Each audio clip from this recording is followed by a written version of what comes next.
설교약 보시면서 함께 하나님 말씀 듣겠습니다. 오늘 설교 제목이 인생의 절정기예요.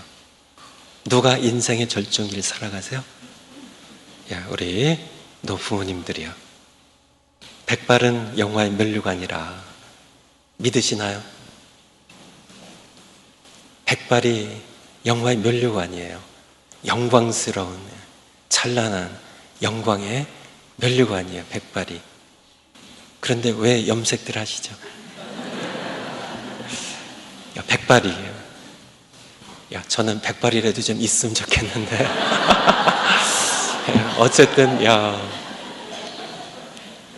염색하시는, 참, 이유가 제가 생각해 보니까, 백발이, 노년이 좀 부끄러워서요.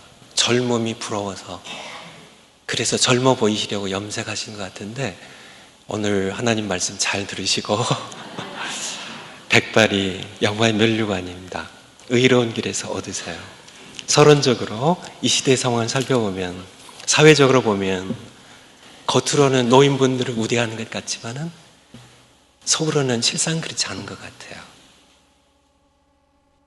이러한 사회적인 전반적인 소외 속에 평균 수명이 급격히 많이 늘으셨기 때문에 노인분들의 고독이 심각한 사회 문제로 대두하고 있습니다. 단적인 예로 들어서요. 우리 한국에 별명이 있는데 무슨 공화국이요?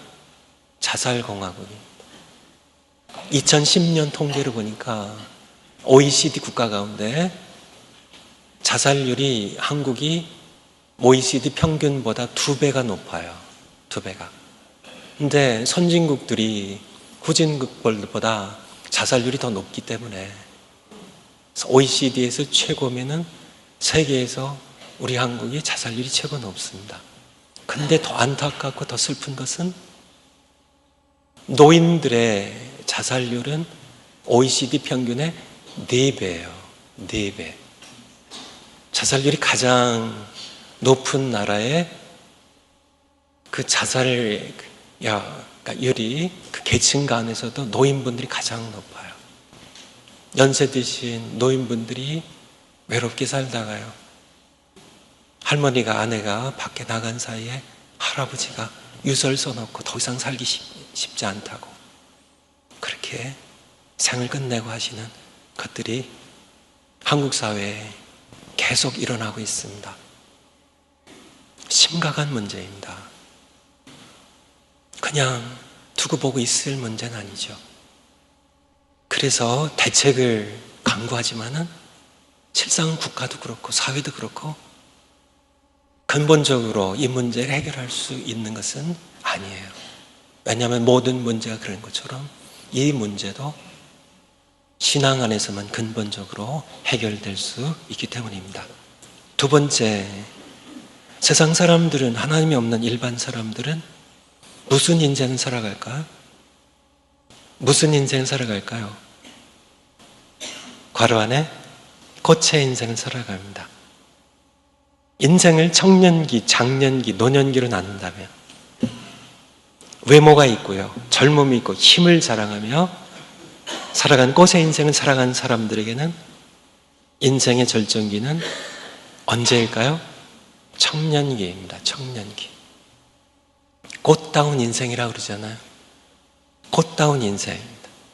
그때 아름다움이 있고 외모가 있고요, 그런 힘이 있고 젊음이 있는 일반 사람들, 세상 사람들에게 인생의 절정기는 꽃이 피는 청년기입니다. 베드로전서 1장 24절 한번 찾아보겠습니다. 베드로전서 1장 24절. 제가 너무 빨리 찾았네요. 저를 따라서 해주세요. 그러므로 모든 육체는 풀과 같고 그 모든 영광이 풀의 꽃과 같으니 풀은 마르고 꽃은 떨어지되 시바로 베드로전서 2장 24절 말씀입니다. 모든 육체는, 우리 모든 인생들은 풀과 같다고요. 그 인생의 영광이 풀의 꽃과 같으니 풀은 마르고 꽃은 떨어지되 시 인생입니다. 곳의 인생을 살아가는, 예외 없이 모든 육체를 가진 모든 인생은 다 풀의 인생이에요. 그 영광이 풀의 꽃과 같습니다. 무슨 곳이건 상관없어요. 다 마르고 시드는 인생을 살아갑니다. 그래서 일반 사람들에게는 노년기가 꽃이 시든 황혼기예요. 꽃이 시든 황혼기입니다. 장미꽃인데요, 지난주 여기 꽂혀 있던 꽃이에요. 예, 시든 꽃입니다. 시든 꽃과 같아요. 황혼기입니다. 꽃이 시들었어요. 황혼기예요. 모든 소망이 사라지고 점점 허무와 고통만 남는 시기입니다. 이것이 바로 하나님 없이 살아가는 일반 사람들의 모습입니다. 꽃의 인생이에요. 젊음이 다 가면 이제는 피부를 아무리 깎아도요, 점점 세월이 나이가 말을 해주죠. 아무리 노력해도 안 돼요. 젊음이요, 힘이요, 피부가요, 자꾸 지나가요. 꽃이 시들어요. 그렇지만 하나님의 백성은 근본적으로 다른 인생을 살아가요. 세 번째, 신자들에게 백발은 영화의 면류관이라고 말씀하고 계십니다. 백발, 노년기는 영화의 면류관입니다. 어째서 그러냐고요? 신자들은 겉으로 끝난 인생을 살지 않고요, 열매를 맺는 인생을 살아가기 때문입니다. 요한복음 15장 16절 한번 보겠습니다. 요한복음 15장 16절. 요한복음 15장 16절. 요한복음 15장 16절 찾으신 분들 함께 읽으시겠습니다. 시작. 너희가 나를 택한 것이 아니요 내가 너희를 택하여 세웠나니 이는 너희로 가서 과실을 맺게 하고 또 너희 과실이 항상 있게 하여 내 이름으로 아버지께 무엇을 구하든지 다 받게 하려 함이니라. 아멘. 너희가 나를 택한 것이 아니요 내가 너희를 택하여 세웠나니. 여러분들은 누가요?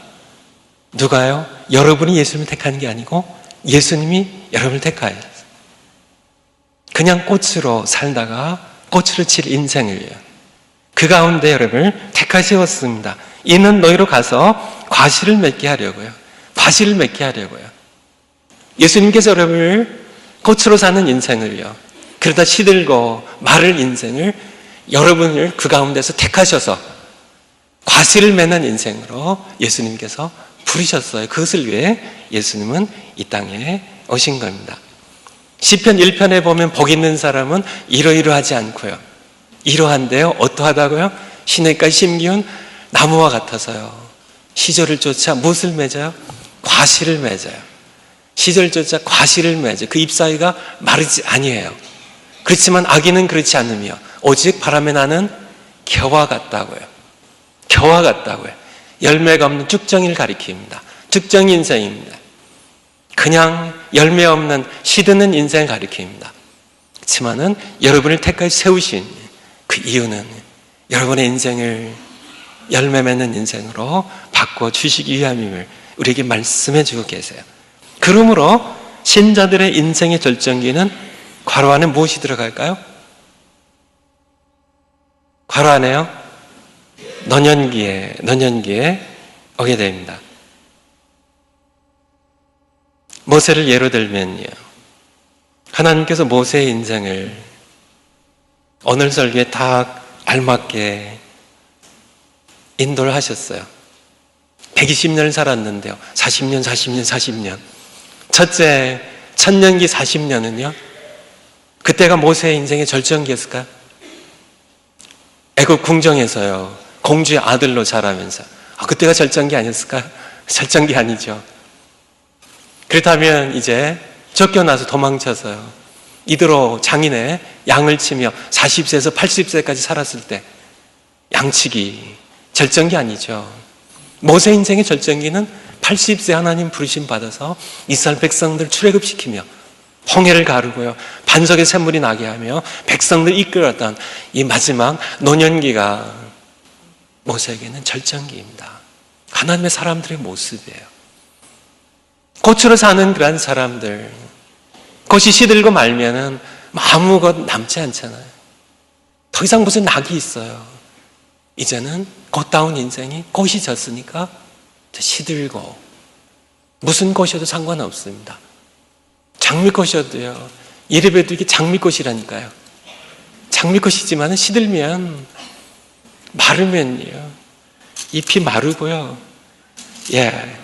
꽃이 지면은 바로 세상 사람들이 살아가는 인생의 모습입니다. 낙이 없어요. 소망이 없어요. 세상 사람들지만은 그런 꽃으로 살아갈, 모든 육체는 그렇게 풀과 같아서 풀처럼 마르고 꽃처럼 지지만은, 시들지만은 그 가운데 우리를 택하셔서 열매 맺는 백성으로 삼아주셨음을, 그래서 하나님의 사람들은 다 그렇게 살아갑니다. 갈렙은 85세예요. 여호수아서 14장에 보면 85세에 갈렙의 생애는요, 그가 여호수아에게 나갑니다. 45년 전에 하나님께서 모세를 통해 하신 말씀, 내가 밟는 땅을 다 내게 주겠다고 약속하신 그 말씀, 지금 이루어지기 와요. 헤브론 산지를 내게 달라고. 이 산지를 내게 주소서. 헤브론 산지입니다. 45년 전에 백성의 간담을 서늘케 했던, 낙담시켰던, 거인들이 살아가는, 안옥 자손이 살아가는 산지 성읍이 견고한 이 성을 내게 주소서. 하나님 나와 함께 하시면 내가 이 산지를 정복하리이다 하나님. 바로 노년기의 절정기를 살아갔던, 헤브론 산지를 정복했던 이 갈렙처럼, 사도 바울, 그는 젊었을 때는요, 교회를 핍박했던 종교 깡패였습니다. 아시죠? 하지만 그가 예수님 만난 후에 그의 남은 생애는, 노년의 생애는요, 디모데후서 4장에 보면 선한 싸움을 싸우다, 믿음을 지키고요, 달려갈 길을 맞춰가는 그런 인생의 신앙의 절정기를 살았던 모습들, 하나님의 사람들은 다 그렇습니다. 네 번째, 의로운 길에서 얻으리라고요. 인생의 절정기입니다. 영화의 면류관이에요. 영화의 면류관. 백발은, 노년기는 영화의 면류관인데, 맞습니다.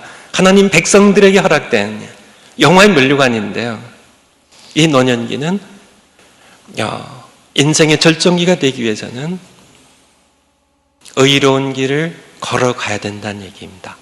저절로 오는 것이 아니라 하나님과 동행하며 의인의 길을 걷고 꽃보다 열매를 중시하며 시절조차 과실 맺는 인생을 살아가야 한다는 말씀입니다. 마태복음 21장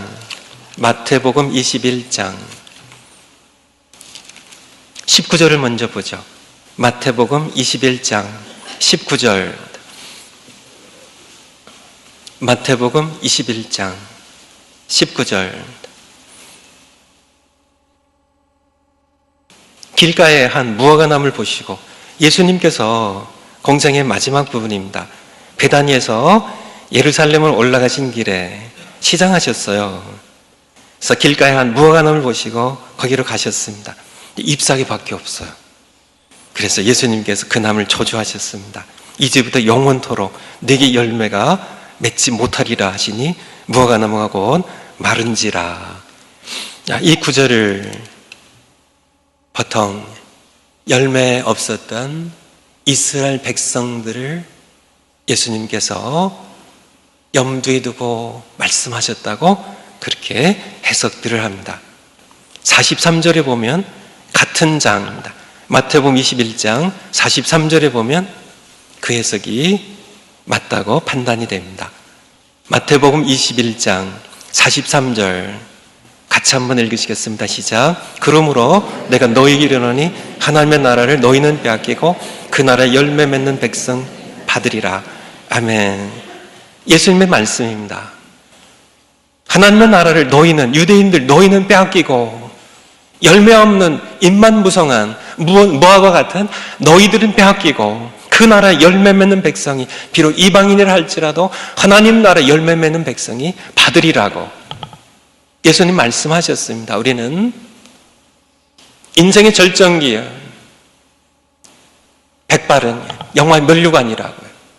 우리가 노년기에 영화의 면류관을 우리가 누리기 위해서는 우리는 천국의 열매 맺는 백성으로 살아가야 함을 우리에게 말씀해 주고 계세요. 이 말씀을 준비하며 제 마음 가운데 전에 들었던 생각이 다시 한번 생각이 났습니다. 저의 생각에도 여러분의 생각에도요. 기왕이면 좀 꽃도 예쁘고 화려하고 열매도 좋고 충실한 그런 인생을 살면 안 되나 하는. 그런데 하나님께서 지으신, 창조하신 자연의 이치를 보면 꽃이 화려하고 크고 예쁜 꽃은 열매가 없어요. 열매를 맺는 모든 꽃들은 조그맣고 초라합니다. 우리는 선택해야 돼요. 나는 좀 꽃도 화려하게 좀 사람들 주목도 받고요. 좀 그렇게 좀 살고 싶습니다. 좀요 부귀 영화를 좀요 내가 젊은 시절의 젊음을 외모를 참 모든 것들을 피부도 예쁘게 가꾸고 좀 그렇게 꽃을 중시하며 살아가는 그러한 사람은 열매를 맺기 어려워요. 꽃이 화려하고 예쁘면 자연의 이치를 보면요. 하나님 창조하셨으니까 열매가 없거나 현찮아요.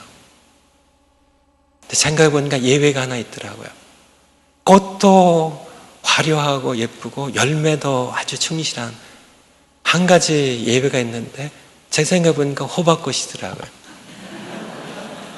샛노란 화려하고 큰 열매도 호박이 얼마나 좋아요. 열매가 외에는 예외가 없어요.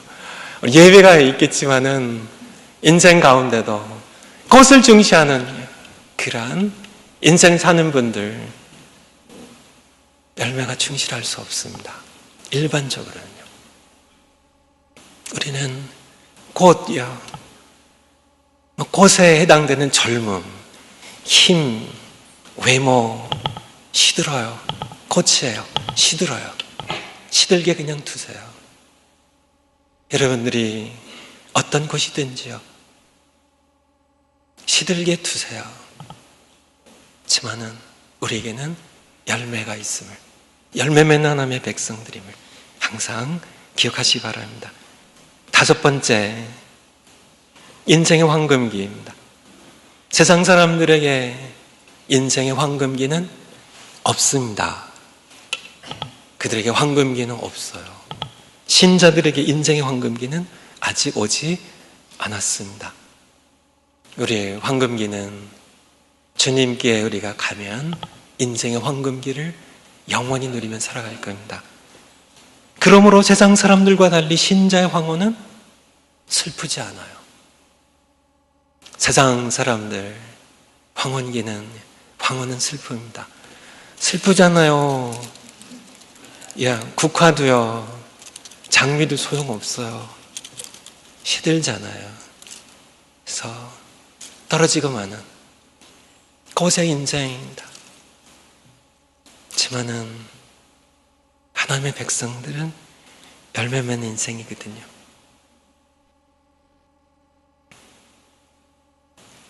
신자들의 황혼은 슬프지 않은 이유는 주님과 함께 영원히 살아갈 황혼이 뉘엿뉘어지지만은 밤이 오지만은 주님과 함께 영원히 살아갈 새벽을 기다린 사람들이라 그래요. 우리 권사님들 아셨죠? 황혼이 슬프지 않으시죠? 답하신 거예요. 슬프지 않은 황혼입니다. 꽃이 시들어서 슬프세요? 괜찮으세요. 열매가 있으시니까. 열매 맺는 여섯 번째, 교회에 최고로 낭비되는 인력에 대한. 여러분들이 솔직하게 한번 답해 보세요. 교회의 정예부대는 어떤 그룹일 거로 생각하세요?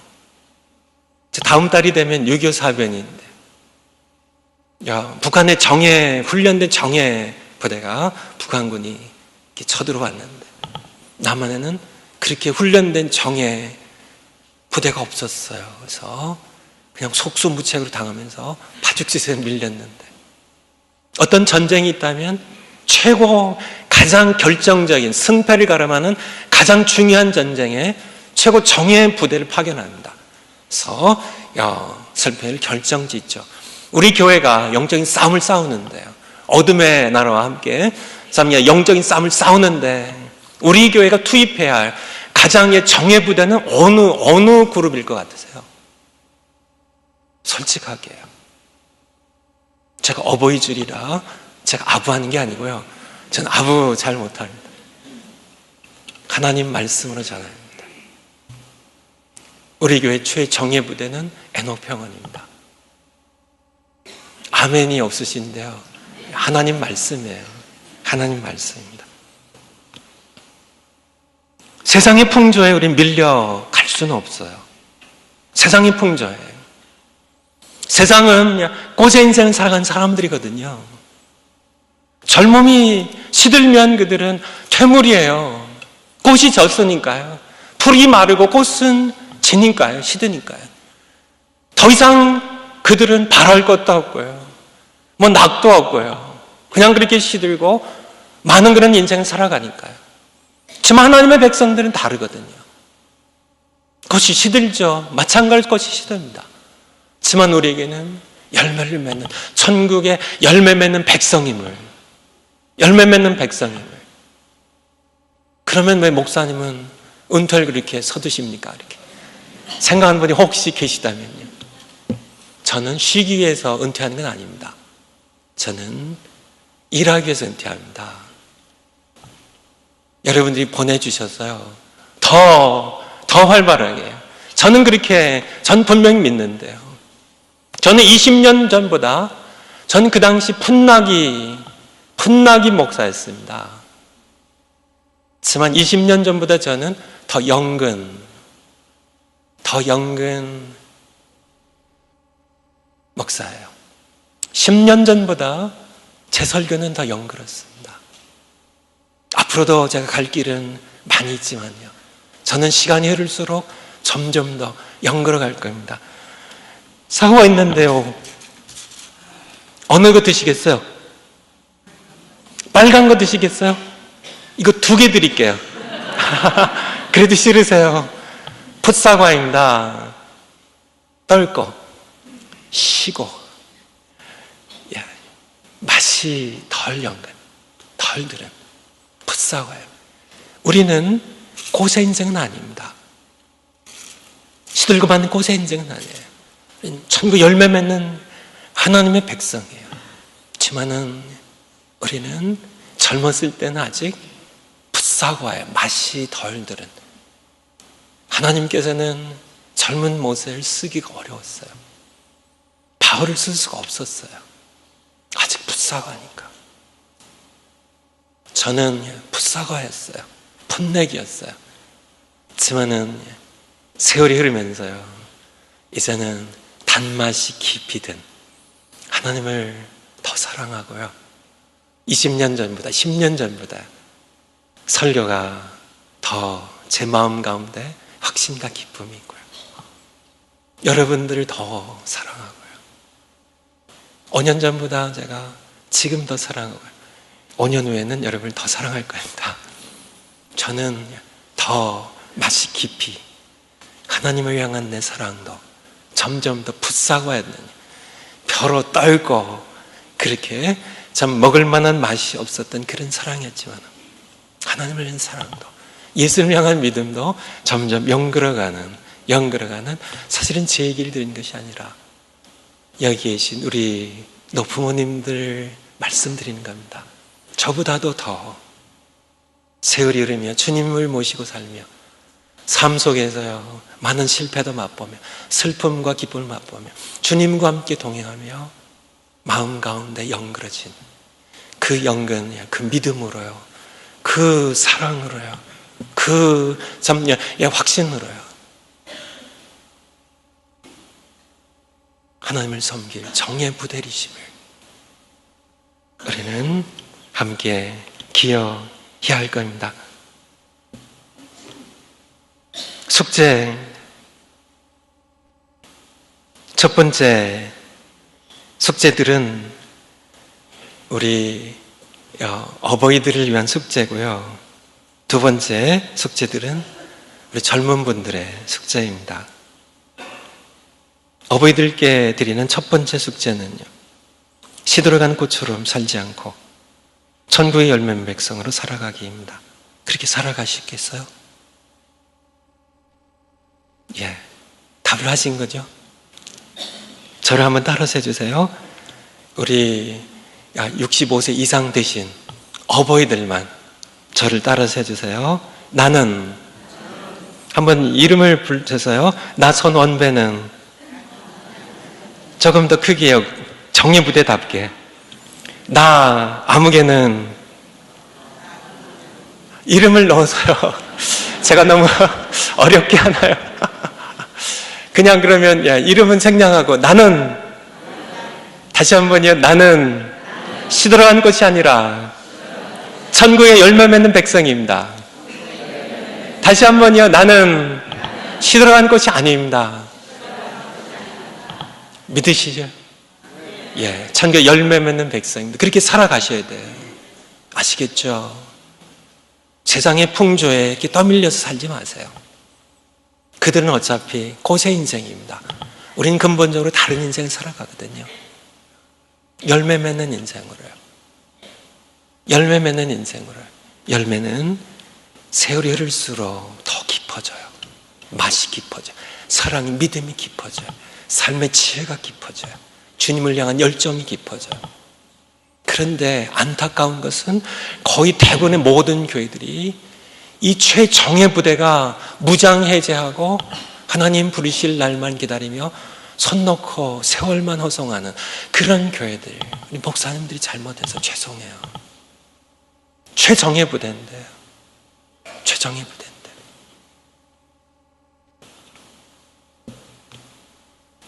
두 번째, 어버이들을 위한 숙제입니다.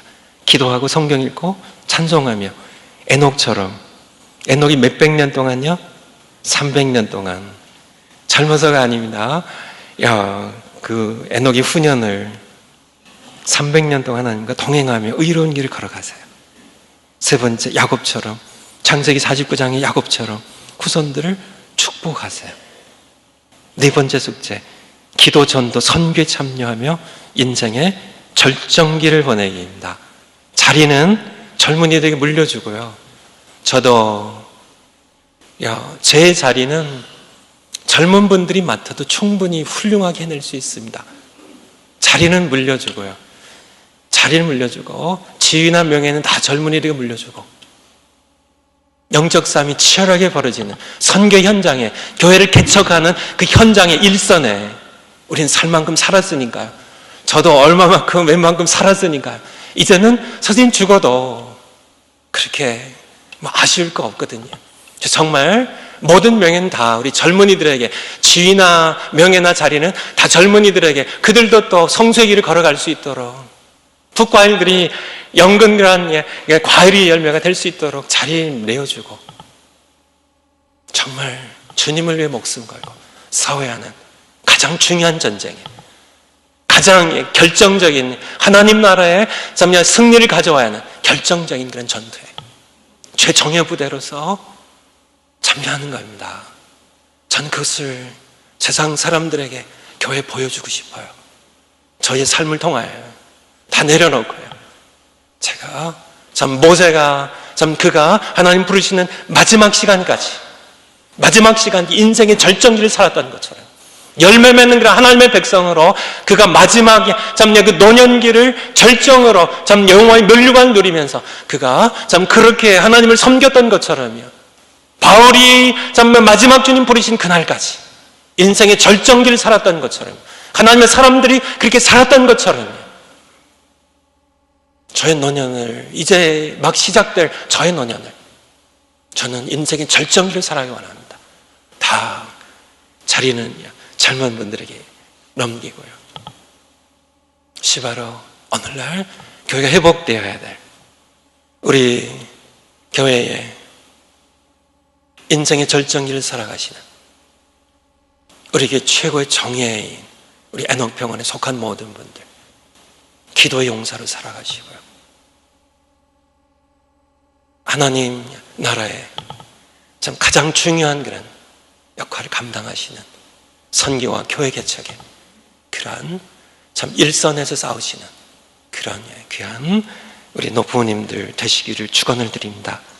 우리 젊은 분들에게 드린 숙제입니다. 첫 번째 숙제는요, 부모님의 말씀을 들어드리고 순종하기입니다. 제가 저희 어머님께 일주일에 한 번씩 전화를 드려요. 근데 이번 설교를 준비하면서 제가 좀 마음에 후회를 했습니다. 저희 어머님이 제가 이제 보통 이렇게 전화를 드릴 때는 오후 3시나 4시 사이에 드려요. 왜냐하면 그 시간이 한국에는 아침 시간이거든요. 그래서 그때 전화를 드리면 제 전화를 받은 하루를 행복하게 사세요. 그래서 아침에 전화를 받으시니까 참 하루 종일 우리 둘째가 전화했어 하는 그 마음 때문에 하루 종일 제 마음 가운데 그렇게 좋아하시는데 날마다 전화를 드리면 날마다 행복하실 텐데, 제가 한국에 가면 미리 한국에 가는 날짜를 일러드립니다. 어머니 5월 13일에 갑니다. 몇 달 전에 알려드려요. 그러면 바로 그 날짜가 확정된 그 시간부터 어머니는 3개월이고 4개월이고 2개월이고 아들 볼 날을 즐겁게 기다리세요. 전화드리면 얘가 벌써 한 주일 또 지났어. 너무 하루 그 행복으로, 그 기쁨으로 아들 볼 그날 참 생각하면서요. 제가 생각해보면 참 제가 불효자 같아요. 그렇게 좋아하시는데 멀리 떨어져서 어머니를 모시지도 못하면서 전화드리는 시간조차 목회에 바쁘다는 핑계로, 이건 핑계입니다. 핑계로 그렇게 전화도 자주 드리지 못하는 여러분들은 어떠신지요? 저처럼 하지 마시고요, 더 자주 전화를 드리고 찾아뵙고 또 말씀하시면 들어드리기입니다. 저희 어머님 그래요. 만나면은 꼭 옛날 얘기하세요. 너 클 때 이랬고 저랬고 이런 얘기들이, 뭐 싸우고 맞고 오고 뭐 그런 얘기. 그래도 얼마나 좋으신지. 그런데 그 얘기를 제가 수십 번도 더 들었거든요. 100번 수백 번 들었거든요. 그래도 어머니 벌써 수백 번 하셨어요. 이제 그만하세요. 그렇게 하시면 안 됩니다. 더 들어드리는 겁니다. 더 들어드리고 또 순종하는. 이제 숙제예요. 아시겠어요? 두 번째 숙제, 뭘 챙겨드리게요? 너무 잘하시네요. 공통적인 것 같아요. 요즘 신문에 다시 제가 이렇게 설치를 해보니까요, 올해도 자녀들에게 선물 받기 원하는 1순위가 용돈입니다. 현찰이에요. 그래서 이렇게 부모님들께 용돈을 선물로 드리세요. 우리보다 훨씬 더 요긴하게, 맛있게, 의미 있게 잘 쓰실 겁니다. 세 번째 숙제는요, 영적 전쟁에 함께 모시고 싸우기입니다. 출애굽기 17장에 보면 이스라엘 백성들이 출애굽한 이후에 아말렉과 전쟁할 때 여호수아가 젊은이들을 데리고 풋사과들 거느리고 르비딤 평지에서 칼로 싸웁니다. 그렇지만은 모세는 참 아론과 훌 참 잘 연근 사과를 거느리고 산 위로 올라갑니다. 누가 승패를 결정졌어요? 모세와 함께한 참 그들의 기도가, 그들의 믿음의 기도가 승패를 결정지었습니다. 우리가 참 이렇게 영적 전쟁이 치룰 때, 선교할 때, 참 우리가 교회를 개척하고 할 때, 우리 애녹병원에 우리를 위해 기도하시는 용사이신, 정예병이신 이분들 모시고 가기도 하고 기도 부탁하며 기도의 지원 사격을 받고요. 함께 영적 전쟁을 치르시는 것이 바로 세 번째 숙제입니다. 기도하겠습니다.